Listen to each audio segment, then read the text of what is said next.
Hello dear student, आप सभी को नमस्कार। मैं राहुल यादव एक बार फिर से आप सभी का स्वागत करता हूं आपके अपने ऑनलाइन प्लेटफॉर्म प्रशिक्षण क्लासेस पर। आई होप आप सभी लोग अपनी पढ़ाई लिखाई बेहतरीन रूप से कर रहे होंगे। साथियों, हम लोग ऑल वनडे एग्जाम्स के लिए, जो कि सभी वनडे एग्जाम्स में फिजिक्स अर्थात भौतिक विज्ञान का एक महत्वपूर्ण भूमिका रहता है और इससे बार बार प्रश्न पूछे जाते हैं। और हमने कल बताया था कि जो स्टूडेंट होते हैं उनको यह एक जटिल सब्जेक्ट लगता है, तो हम लोग इसको एक जो है इजी वे से पढ़ने वाले हैं। और कल हम लोग शुरुआत किए थे अपने टॉपिक का, वेव या तरंग का अध्ययन हम लोग किए थे। तरंग के बारे में जाना गया है ना, उसको जो है तरंग किसे कहते हैं, तरंग के प्रकार कौन कौन से होते हैं। तो एक बार मैं 5 मिनट एक बार आप लोगों को फिर से रिवीजन कराता हूं, जो है आप लोग ध्यान से सुनिएगा और साथ साथ नोट भी करते चलिएगा। तो हमने बताया साथियों कि तरंग एक प्रकार की ऊर्जा होती है जो कि माध्यम में विक्षोभ के रूप में उत्पन्न होती है। विक्षोभ क्या होता है, तो डिस्टरबेंस होता है, अर्थात तरंग जिधर से जाएगी उधर विक्षोभ या डिस्टरबेंस उत्पन्न करेगी। फिर हमने बताया मेरे स्टूडेंट कि तरंग जो होती है वो 2 प्रकार की होती है। आइए एक पेज लेते हैं और उस पे समझा जाता है। फिर हमने बताया कि तरंग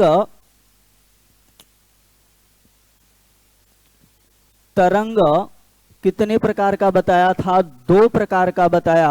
पहली तरंग बताया मैकेनिकल वेव और दूसरी जो है कौन सा बताया, नॉन मैकेनिकल वेव, यांत्रिक तरंग। कौन सा तरंग, यांत्रिक तरंग। और फिर हमने बताया अयांत्रिक तरंग। कौन सी तरंग, अयांत्रिक तरंग। यांत्रिक तरंग किसे कहते हैं, तो हमने बताया वे तरंगे जिनको चलने के लिए या गति करने के लिए किसकी आवश्यकता पड़ती हो, माध्यम की आवश्यकता पड़ती हो, उसे क्या कहेंगे, यांत्रिक तरंग कहेंगे। अर्थात ये जब भी चलेंगी या तो ठोस में चलेंगी या तो द्रव जो है लिक्विड में चलेंगी या तो किस में चलेंगी, गैस में चलेंगी। और हमने बताया कि जैसे सबसे बढ़िया इसका उदाहरण है ध्वनि तरंग। कौन सी तरंग, साउंड वेव। ध्वनि तरंग किसका उदाहरण है, तो यांत्रिक तरंग या मैकेनिकल वेव। और वहीं पर अयांत्रिक तरंग में हमने बताया कि इसको गति करने के लिए या मोशन करने के लिए माध्यम की आवश्यकता नहीं पड़ती है। किसकी आवश्यकता नहीं पड़ती, मीडियम की आवश्यकता नहीं पड़ती है। और फिर हमने बताया, अगर हमने कहा कि माध्यम की आवश्यकता नहीं पड़ती है तो ये ठोस में, सॉलिड में, लिक्विड में, द्रव में और गैस, उसके साथ साथ निर्वात में भी ये गमन या संचरण या गति आसानी से कर लेती है। जैसे सबसे बढ़िया इसका उदाहरण हमने बताया था प्रकाश। क्या बताया था, प्रकाश कौन सी तरंग है, तो एक प्रकार की नॉन मैकेनिकल वेव है, अर्थात यांत्रिक तरंग है। फिर हमने बताया यांत्रिक तरंग को थोड़ा रिलैक्स करने दो, है ना, इसको चाय वगैरह पीने दो। और हम लोग किस पर शुरुआत किए थे, यांत्रिक तरंग के बारे में हम लोग पढ़ रहे थे। और हमने आई होप बताया आप लोगों को कि यांत्रिक तरंग भी कितने प्रकार की होती हैं, 2 प्रकार की होती हैं। पहली तरंग जो होती है अनुप्रस्थ तरंग, ट्रांसवर्स वेव कहा जाता है, और दूसरी तरंग होती है लॉन्गिट्यूडनल वेव अर्थात अनुदैर्ध्य तरंग कहा जाता है। तो आज हम लोग किसका अध्ययन करने वाले हैं, अनुप्रस्थ तरंग का, अनुदैर्ध्य तरंग का। और जो तरंग से संबंधित शब्दावलियां होती हैं, जैसे आयाम क्या होता है, एम्पलीट्यूड क्या होता है, तरंग दैर्ध्य क्या होता है, वेवलेंथ किसे आप कहेंगे, वहीं पर आवर्तकाल क्या होता है, टाइम पीरियड किसे कहेंगे, उसके साथ साथ हम लोग फ्रीक्वेंसी अर्थात आवृत्ति के बारे में अध्ययन करने वाले हैं। आप लोग कहते हैं फ्रीक्वेंसी थोड़ा सा बढ़ाइए, थोड़ा घटाइए, तो आज हम लोग इन सभी के बारे में विस्तृत रूप में अध्ययन करने वाले हैं। आइए चलते हैं अपने टॉपिक की तरफ साथियों। हमारी टॉपिक क्या है, तो हम लोग क्या पढ़ने वाले हैं, यांत्रिक तरंग के प्रकार यानी मैकेनिकल वेव के प्रकार का अध्ययन हम लोग करने वाले हैं। तो अगर हम बात करें कि कितने प्रकार की होती है यांत्रिक तरंग, तो यांत्रिक तरंग जो होती है वो दो प्रकार की होती है। कौन सी, पहली कौन सी होती है, अनुप्रस्थ तरंग अर्थात ट्रांसवर्स वेव होती है। कौन सी वेव होती है, ट्रांसवर्स वेव होती है। पहले बोर्ड पे देखने से पहले मैं बोल रहा हूं, ध्यान से सुनिएगा आप लोग। वे तरंगे अगर हम बात करें, सबसे पहला पॉइंट, अनुप्रस्थ तरंगों में कणों का जो संचरण होता है माध्यम में तरंग के संचरण के दिशा में लंबवत होता है। यानी जो अनुप्रस्थ तरंगे होती हैं इनका जो चलने का दिशा होता है माध्यम के कणों के लंबवत होता है। कैसा होता है, लंबवत होता है। तो पहला पॉइंट नोट करेंगे, यहां पर अंडरलाइन कर दे रहे हैं, आप लोग भूलिएगा मत, लंबवत होता है। दूसरी बात अगर हम बात करें, अनुप्रस्थ तरंग को का निर्माण ठोस और या द्रव के सतह पर उत्पन्न किया जा सकता है। अर्थात अनुप्रस्थ तरंग को कहां कहां पर उत्पन्न किया जा सकता है, तो ठोस यानी सॉलिड और लिक्विड के सतह पर उत्पन्न किया जा सकता है। किसके सतह पर, लिक्विड के अर्थात द्रव के सतह पर उत्पन्न किया जा सकता है, लेकिन गैस में कभी भी यह उत्पन्न नहीं किया जा सकता है। वहीं पर अगर हम बात करें कि अनुप्रस्थ तरंगों में स्ट्रिंग और गर्त का निर्माण होता है। सबसे इंपॉर्टेंट लाइन कि अनुप्रस्थ तरंगों में किसका निर्माण होता है, तो स्ट्रिंग और गर्त का निर्माण होता है। अभी स्ट्रिंग क्या होता है, गर्त क्या होता है, हम लोग उसको विधिवतपूर्ण समझने वाले हैं। और उदाहरण की अगर बात कर लें, जैसे आइए एक पेज लेते हैं और उस पे समझा जाता है। इसका उदाहरण सबसे बढ़िया है और आप लोग वह प्रक्रिया किए भी होंगे, है ना। और जैसे मान लीजिए ये आप हैं, कौन है मेरे प्यारे स्टूडेंट, ये आप हैं, है ना। बाल उल बना दें आप लोग का। ये आपके बड़े खास वाले बेस्ट फ्रेंड हैं। कौन है, आपके बेस्ट फ्रेंड हैं। आप लोग किसी तालाब के किनारे या नदी के किनारे बैठकर बातचीत कर रहे हैं, आपस में बात कर रहे हैं। और जब आपस में बात कर रहे हैं तो आपके आसपास कंकड़ जो है पड़ा हुआ है, पत्थर पड़ा हुआ है, और आप उसको उठा उठा करके जल में फेंकते भी, साथ में फेंक भी रहे हैं। तो जब आप जल में कंकड़ या पत्थर फेंकते हैं तो आप देखते होंगे कि कुछ इस प्रकार से तरंगे उत्पन्न होती हैं और ये तालाब के पूरे किनारे तक जाती हैं। और उसके साथ साथ आप लोग गाना भी सुने होंगे, ठहरे हुए पानी में कंकड़ ना मारे सावरिया।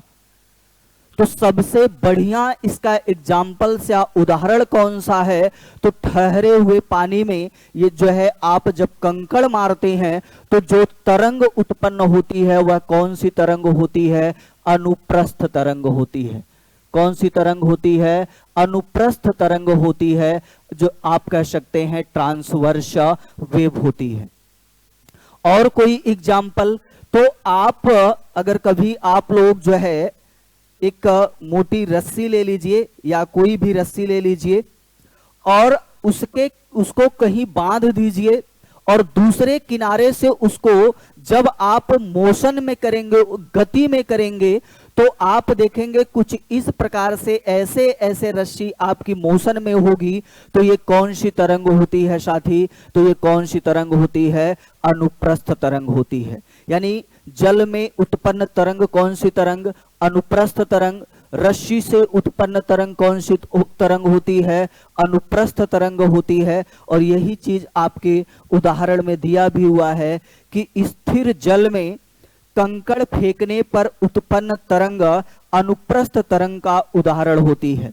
दूसरा, रस्सी में कंपन द्वारा उत्पन्न तरंग भी अनुप्रस्थ तरंग होती है। सबसे बढ़िया इसका उदाहरण है, आप लोग क्रिकेट वगैरह खेले होंगे, और हम लोग जब गली वाला क्रिकेट खेलते थे तो जो प्लास्टिक की गेंद हुआ करती थी, कभी कभी तालाब में चली जाती थी, और हम लोग जब उस गेंद को निकालने के लिए कंकड़ या पत्थर मारते थे, तो जो गेंद होती थी वो ऊपर नीचे ऐसे मोशन करती रहती थी। तो किस प्रकार से वह मोशन करती थी? तो लंबवत मोशन करती थी। कैसी मोशन करती थी? लंबवत मोशन करती थी साथियों। तो आई होप आप लोगों को अनुप्रस्थ तरंग क्लियर हुआ होगा। वे तरंगे जिनका संचरण का दिशा माध्यम के कणों के कैसा होता है? लंबवत, उसे अनुप्रस्थ तरंग कहते हैं। अनुप्रस्थ तरंगों की अगर हम बात कर लें, इन्हें कहां कहां उत्पन्न किया जा सकता है? तो ठोस में और द्रव के सतह पर उत्पन्न किया जा सकता है। अनुप्रस्थ तरंग में किसका निर्माण होता है?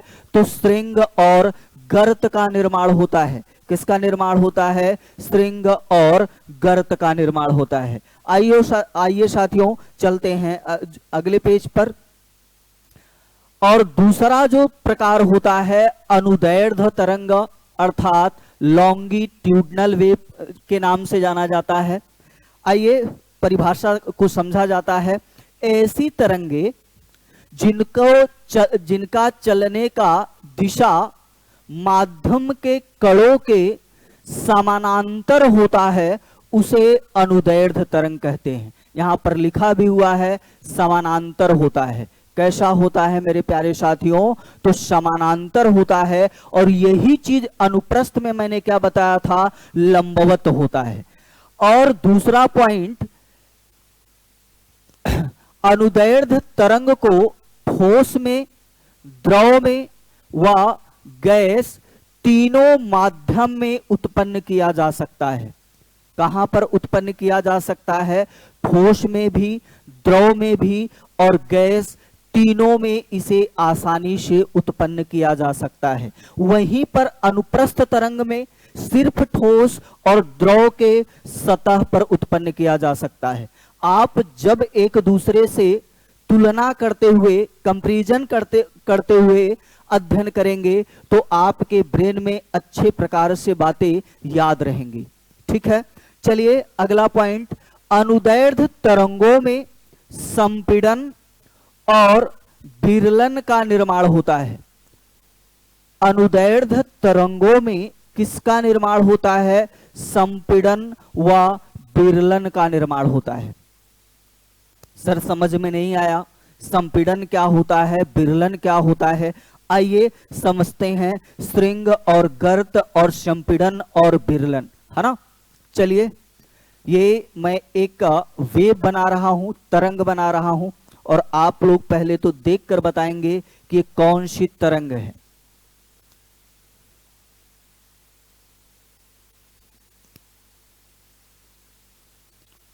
चलिए, सबसे पहला प्रश्न कि ये कौन सी तरंग है? तो ये कौन सी तरंग है? तो अनुप्रस्थ तरंग है। कौन सा तरंग है? अनुप्रस्थ तरंग है। ये जो उभरा हुआ भाग दिख रहा है आप लोगों को, इसको आप बोलते हैं श्रृंग, और जो धसा हुआ भाग आप लोगों को दिख रहा है इसे बोला जाता है गर्त, और ये भी उभरा हुआ भाग है तो इसको भी आप क्या बोलेंगे? श्रृंग, और इसको भी क्या बोलेंगे? गर्त बोलेंगे। ये भी क्या हो जाएगा? स्त्रिंग, और आगे फिर जब निर्माण होगा तो किसका निर्माण हो जाएगा? गर्त का निर्माण हो जाएगा। फिर दूसरी चीज हमने बताया संपीड़न और विरलन। संपीड़न और विरलन। चलिए, आप लोग कभी बैंकों में या आधार कार्ड बनवाने में या किसी जगह आप लोग फॉर्म को अप्लाई करने में, कभी जब आप लोग लाइन में लगे होंगे, हमने क्या बताया, जब आप लोग लाइन में इस प्रकार से खड़े रहे होंगे आसानी से अपने अपने स्थान पर, यह प्रक्रिया होती है। तो जब फिर कोई एक ऐसा व्यक्ति होता रहता है कि हर 2 मिनट पर वो फोर्स लगाता रहता है, और जब वो फोर्स लगाता रहता है यानी पीछे से धक्का देता था, तो हम लोग एक दूसरे के ऊपर आ जाते थे। जब एक दूसरे के ऊपर आ जाते थे तो हम लोगों के बीच में कोई भी गैप या स्थान नहीं होता था, और फिर जैसे वो फोर्स लगा के हटता था, हम लोग फिर अपने स्थान पे आ जाते थे, और हमारे बीच कुछ न कुछ जो है खाली स्थान या गैप हुआ करता था। तो जब हम लोग एक दूसरे पर आ जाते थे, तो यानी जब स्थान बहुत पास पास हो तो उसको बोला जाता है संपीड़न। जब कण बहुत पास पास हो या वेव बहुत पास पास हो तो उसे बोला जाता है संपीड़न, और जब दूर दूर हो तो उसे क्या बोला जाता है? विरलन। क्या बोला जाता है? विरलन। आइए एक जो है स्प्रिंग को बनाते हैं।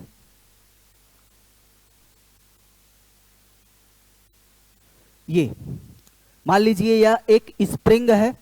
ये वाला जो आप एरिया देख रहे हैं, क्षेत्र देख रहे हैं, यहां पर खाली स्थान नहीं है, इसको बोला जाता है संपीड़न। और यहां पर आप लोग देख रहे होंगे कि खाली स्थान है, और इसको बोला जाता है विरलन। क्या बोला जाता है? विरलन। आई होप आप लोगों को स्ट्रिंग, गर्त, संपीड़न और विरलन समझ में आया होगा। जब कण या वेव पास पास होंगे तो संपीड़न, जब दूर दूर होंगे तो विरलन, उभरे हुए भाग को स्ट्रिंग, धसे हुए भाग को गर्त बोला जाता है। क्या बोला जाता है? गर्त बोला जाता है। आइए चलते हैं हम लोग आगे। अब अगर हम बात करें, आप लोग इसको स्क्रीनशॉट इसका ले लिए थे साथियों, तो स्क्रीनशॉट इसका ले लेंगे। 1 मिनट। और साथ ही साथ आप लोग नोट्स भी बनाते चलेंगे, क्योंकि जो आप लोगों का नोट्स होता है वह आपका ही प्रतिबिंब होता है।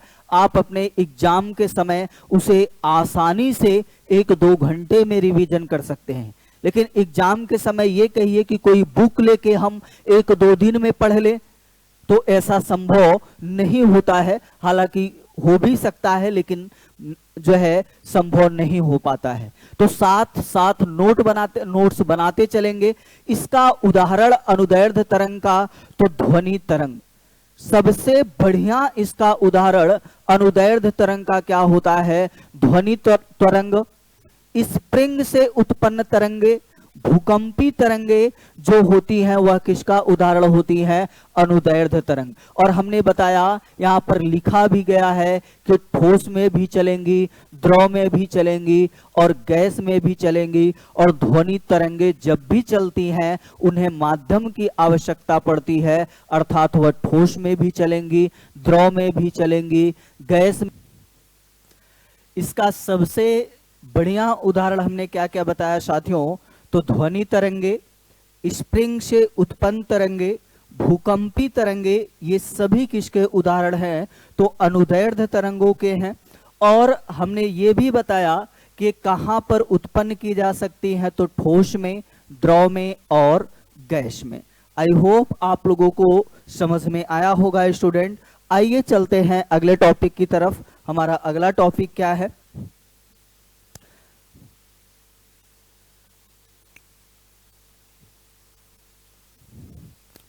हम लोग अगली टॉपिक क्या पढ़ने वाले हैं? तो तरंग से संबंधित शब्दावलियां को हम लोग पढ़ने वाले हैं।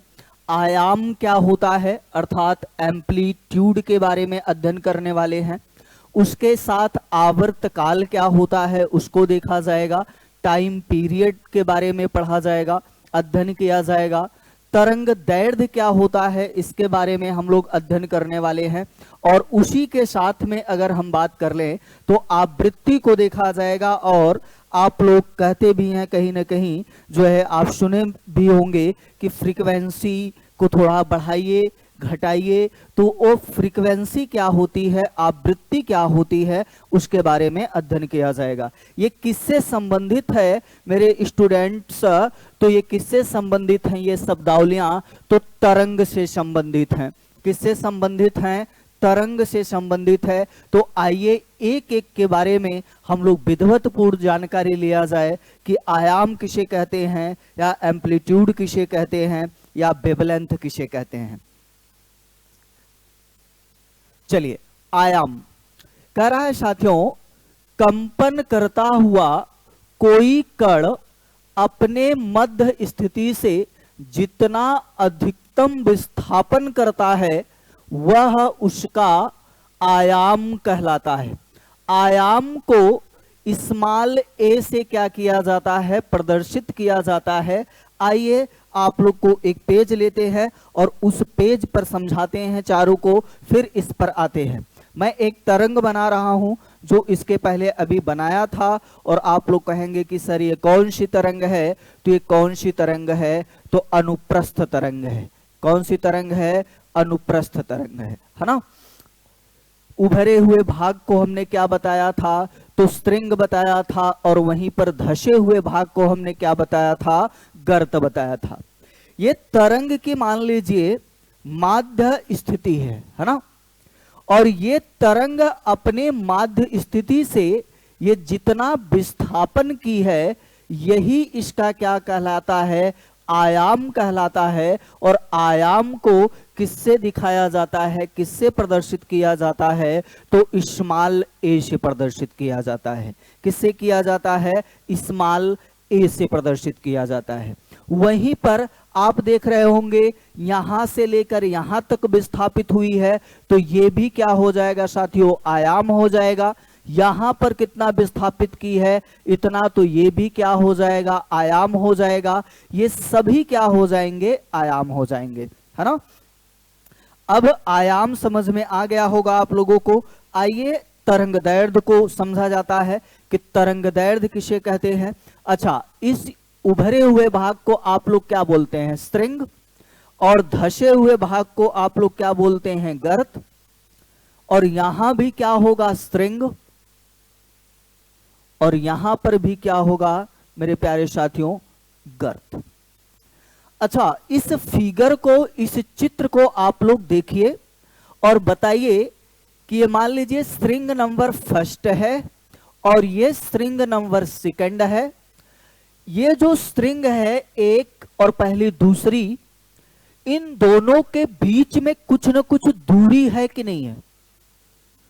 कुछ तो डिस्टेंस है। उसी प्रकार से गर्त नंबर फर्स्ट और गर्त नंबर सेकंड, इनके भी बीच कुछ दूरियां हैं। तो इसका परिभाषा होता है दो स्ट्रिंगों, ये स्ट्रिंग फर्स्ट और दूसरा, दो स्ट्रिंगों या दो गर्तों, दो स्ट्रिंगों या दो गर्तों के बीच की जो दूरी होता है, डिस्टेंस होता है, वही उसका क्या कहलाता है साथियों? तरंग दैर्ध्य कहलाता है। तरंग दैर्ध्य को किससे डिनोट किया जाता है साथियों? तो तरंग दैर्ध्य को लैम्डा से दिखाया जाता है। किससे दिखाया जाता है, लैम्डा से प्रदर्शित किया जाता है। वहीं पर एम्पलीट्यूड को किससे दिखाया जाता है, आयाम को किससे दिखाया जाता है, तो स्मॉल ए से दिखाया जाता है। आई होप आप लोग को एम्पलीट्यूड और वेवलेंथ अच्छी तरह से समझ में आया होगा। जहां कहीं पर भी आप लोगों को समझ में ना आए कमेंट करिएगा, फिर से बताएंगे, आप लोग घबराइएगा मत। आई होप आप लोगों को समझ में आया होगा।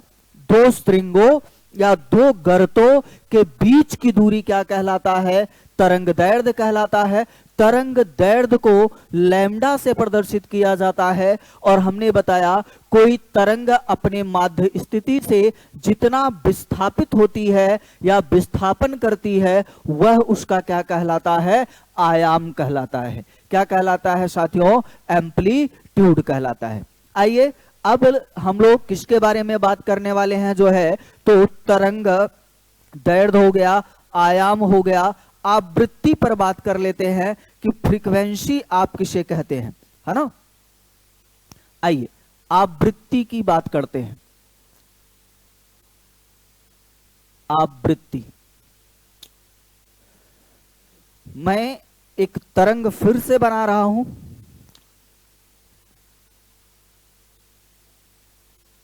चलिए, कहता है इसका एनसीईआरटी परिभाषा, कोई तरंग, फिर से सुनिएगा, कोई तरंग एक सेकंड में जितना चक्कर लगा लेती है या चक्कर पूरा कर लेती है वह उसका आयाम कहलाता है। एक सेकंड में तरंग के द्वारा पूरा किया गया चक्रों की संख्या क्या कहलाता है, आवृत्ति कहलाता है, फ्रीक्वेंसी कहलाता है। आप देख रहे होंगे ये रहा इसका एक चक्कर यानी स्ट्रिंग और गर्त। और किसी भी तरंग का एक चक्कर तभी कहलाएगा जब वह किसका निर्माण कर लेगी, स्ट्रिंग और गर्त का। ठीक है, समझ में आया। एक सेकंड में किसी तरंग के द्वारा चला गया चक्रों की संख्या क्या कहलाता है, आवृत्ति कहलाता है। आइए आवर्तकाल को भी समझ लेते हैं, फिर आप लोगों को लिखवाते हैं। आवर्तकाल, टाइम पीरियड। अच्छा, फ्रीक्वेंसी को, आवृत्ति को स्मॉल एन से प्रदर्शित करते हैं। किससे करते हैं, स्मॉल एन से प्रदर्शित करते हैं, दिखाते हैं। और आवृत्ति का जो यसाई मात्रक होता है वो हर्ट्ज होता है। क्या होता है साथियों, हर्ट्ज होता है। आइए आवर्तकाल की बात करते हैं। किसी तरंग को एक चक्कर पूरा करने में लगा जो समय होता है वह उसका आवर्तकाल होता है। किसी तरंग को एक चक्कर पूरा करने में लगा समय ही क्या कहलाता है मेरे साथियों, आवर्तकाल कहलाता है, टाइम पीरियड कहलाता है। और टाइम पीरियड को आप किससे प्रदर्शित करते हैं, तो कैपिटल टी से प्रदर्शित करते हैं। किससे करते हैं, कैपिटल टी से। जैसे ये तरंग यहां से चली होगी, स्ट्रिंग का निर्माण की, फिर गर्त का निर्माण की, तब इसका एक चक्कर कहलाएगा कि ये एक चक्कर पूरा कर ली है। और इसको पूरा करने में जो भी समय लगा वही उसका क्या कहलाएगा, अगर हम बात करें तो वही उसका टाइम पीरियड अर्थात आवर्तकाल कहलाएगा। इधर एक सेकंड में जितना चक्कर पूरा करती है वह उसका क्या कहलाता है, फ्रीक्वेंसी या आवृत्ति कहलाता है। जैसे आप लोग रेडियो वगैरह में क्रिकेट या म्यूजिक वगैरह सुने होंगे तो वहां पर बोलते हैं कि मैं 98.5 FM से बोल रहा हूं या बोल रही हूं। तो इसका मतलब है कि वो जो तरंग है, साउंड है, ध्वनि, ध्वनि भी एक प्रकार की क्या है साथियों, तरंग है। आप लोग बोलेंगे कि सर आपने बताया है कि यांत्रिक तरंग होती है, जब भी चलेगी ये किस में चलेगी, माध्यम में चलेगी। किस में चलेगी, माध्यम में चलेगी। इसका मतलब है कि ध्वनि एक सेकंड में 98.5 बार वो क्या कर रही है, चक्कर लगा रही है। हालांकि अब मोबाइल का जमाना ही नहीं रह गया, है ना, सॉरी, रेडियो का जमाना ही नहीं रह गया, सब कुछ मोबाइल में ही सिमट के रह गया है। तो आई होप आप लोगों को आवृत्ति, आवर्तकाल और इसके पीछे हमने क्या समझाया था साथियों, जो है तो आयाम और तरंग दैर्ध्य समझाया था, है ना। वही चीज यहां पर लिखा भी हुआ है। देखिए, कंपन करता हुआ कोई कण अपने मध्य स्थिति से जितना अधिकतम विस्थापन करता है उसे उसका आयाम कहलाता है। आयाम को स्मॉल a द्वारा प्रदर्शित किया जाता है। वहीं पर दो स्ट्रिंगों या दो गर्तों के बीच की दूरी को तरंगदैर्ध्य अर्थात वेवलेंथ कहा जाता है। क्या कहा जाता है साथियों?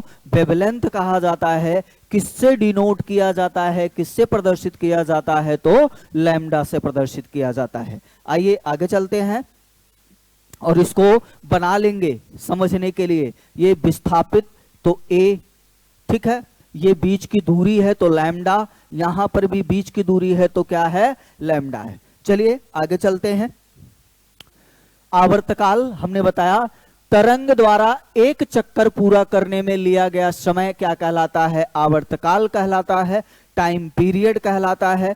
इसको किससे प्रदर्शित किया जाता है साथियों? तो किससे प्रदर्शित किया जाता है? कैपिटल T से प्रदर्शित किया जाता है। और इसका मात्रक जो होता है, यशाई मात्रक जो होता है वो क्या होता है? सेकंड होता है। ठीक है। तरंग, अगर हम बात करें फ्रीक्वेंसी की बात कर लिया जाए, फ्रीक्वेंसी के बारे में क्या जो है कह रहा है, तरंग एक सेकंड में जितने चक्कर पूरा करती है वह उसका आवृत्ति अर्थात फ्रीक्वेंसी कहलाता है। आवृत्ति को किससे डिनोट किया जाता है? तो स्मॉल n से दिखाया जाता है या प्रदर्शित किया जाता है। और आवृत्ति का यसाई मात्रक जो होता है वो कितना क्या होता है? तो हर्ट्ज होता है। क्या होता है डियर स्टूडेंट? हर्ट्ज होता है। तो आज हम लोगों ने यांत्रिक तरंगों के प्रकार को देखा, अनुप्रस्थ तरंग, अनुदैर्ध्य तरंग, और वहीं पर फिर हम लोगों ने तरंग से संबंधित शब्दावलियां को देखा, आयाम को देखा गया, एम्पलीट्यूड, वेवलेंथ को देखा गया, टाइम पीरियड को देखा गया, फ्रीक्वेंसी को देखा गया। अगली हेडिंग जो हम लोगों की होने वाली है मेरे साथियों, वह हम लोग क्या पढ़ने वाले हैं? अयांत्रिक तरंग। कौन सी तरंग पढ़ने वाले हैं? अयांत्रिक तरंग। और हमने आप लोगों को बताया भी था कि अयांत्रिक तरंग को थोड़ा से चाय वगैरह पीने दीजिए, फिर यांत्रिक तरंग हमारी समाप्त होगी तो हम लोग किसका अध्ययन करेंगे? अयांत्रिक तरंग को। और सभी अयांत्रिक तरंगे, फिर से सुनिए, सभी अयांत्रिक तरंगे विद्युत चुंबकीय तरंगे होती हैं। कैसी तरंगे होती हैं? विद्युत चुंबकीय तरंगे होती हैं। और जो अयांत्रिक तरंगे होती हैं इनकी चाल जो होती है वह प्रकाश के चाल के बराबर होती है। और कौन कौन सी अयांत्रिक तरंगे होती हैं? जैसे गामा किरण, एक्स किरण, पराबैंगनी किरण, दृश्य किरण, औरक्त किरण, लघु रेडियो तरंग, दीर्घ रेडियो तरंग, इन सभी के बारे में हम लोग अगले लेक्चर में अध्ययन करने वाले हैं। तो साथियों आज के लिए बस इतना ही। तब तक के लिए आप लोग अपनी पढ़ाई लिखाई बेहतरीन रूप से करते रहिए। मिलते हैं फिर अगले वीडियो में। तब तक के लिए जो है नमस्कार साथियों, थैंक यू।